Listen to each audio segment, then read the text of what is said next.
ગણપતિ બાપા, તમે એકલા અલગ કેમ દેખાવ છો? હું તમને એક વાત પૂછું? પૂછ બેટા, શું પૂછવું છે? ગણેશજી, તમારા કાન કેમ મોટા છે? બેટા, મોટા કાન એટલે બધાની વાત ધ્યાનથી સાંભળવી. દુનિયામાં જે સારું છે એને સાંભળો અને ખરાબ વાતોને છોડી દો. ગણેશજી, મેં આંખો કેમ મોકલી નાની છે? બેટા, નાની આંખો એટલે એકાગ્રતા.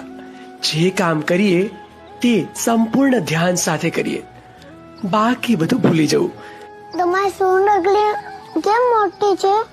લાંબી સૂંઢ એટલે ફ્લેક્સિબિલિટી.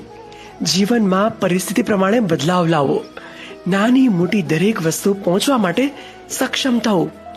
ગણેશજી, તમારું પેટ કેમ મોટું છે?